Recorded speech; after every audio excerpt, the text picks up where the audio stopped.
Kekerasan seksual dapat terjadi kepada siapa saja tanpa memandang gender, jenis kelamin, usia, agama, etnis, dan lainnya.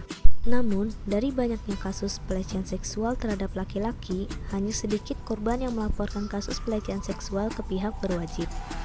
Salah satu faktor yang menyebabkan hal tersebut adalah adanya stereotip maskulinitas yang menganggap bahwa laki-laki yang kuat harus bisa menjaga diri dari bahaya apapun, termasuk dari pelecehan seksual.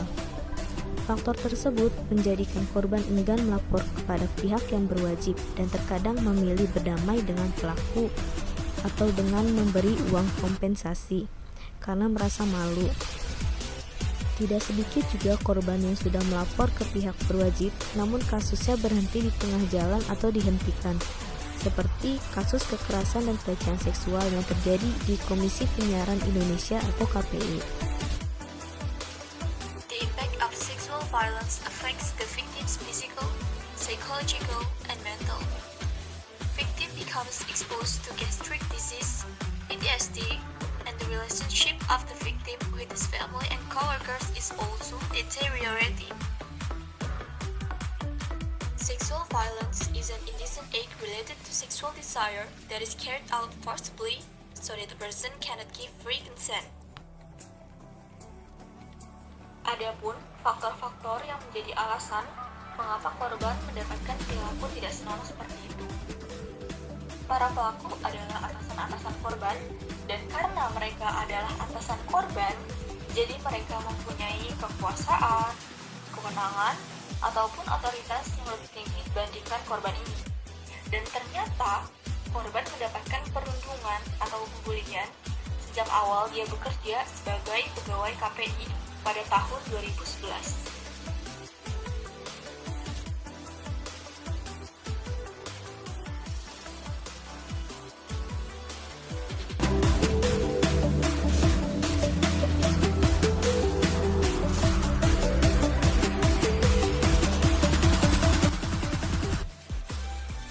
Lalu, para pelaku adalah atasan-atasan korban yang menjadi suami laki-laki dan korban pun juga adalah seorang laki-laki. Karena mereka berjenis kelamin yang sama, kelompok kami menduga bahwa ada penyimpangan orientasi seksual yang dialami oleh para pelaku tersebut. Some of the factors that occurred in this case were due to the superior power factor, which caused the victim to be bullied, and our group suspected that there was a sexual deviation factor from the victim's superiors. Dampak yang dialami oleh korban kekerasan seksual dalam kasus Komisi Penyiaran Indonesia. Korban kekerasan seksual yang terjadi tidak memandang gender ataupun jenis kelamin, seperti yang terjadi di dalam Komisi Penyiaran Indonesia atau KPI. Jika dilihat secara umum, terdapat beberapa dampak yang dialami oleh korban kekerasan seksual, terdiri atas dampak fisik, dampak psikis, dan juga sosial. Jika kembali merujuk pada kasus KPI, korban atau MS mengalami beberapa dampak trauma akibat perlakuan tersebut. Di dalam surat yang ditulis oleh MS, pelecehan tersebut membuat korban menjadi trauma dan kehilangan kestabilan emosi.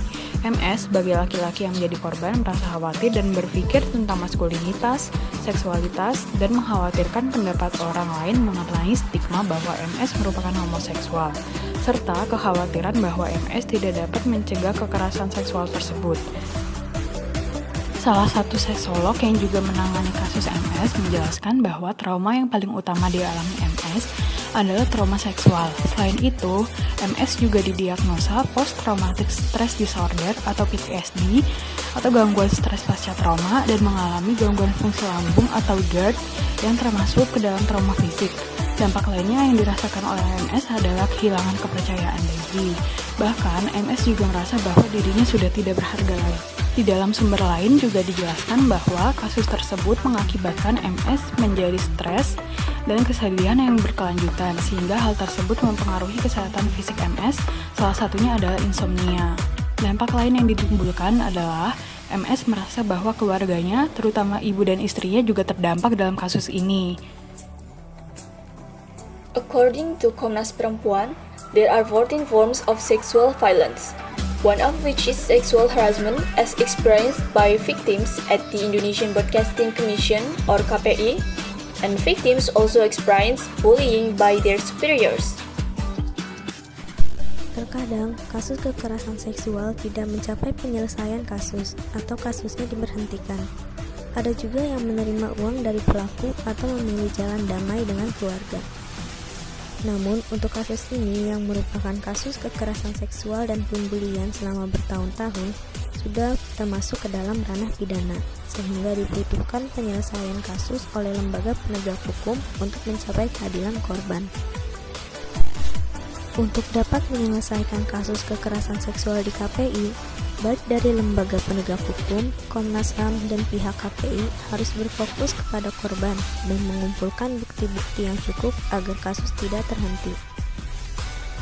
Pihak yang berwajib harus bisa melindungi korban karena adanya relasi kuasa yang dapat menekan korban untuk melanjutkan atau menuntaskan kasus.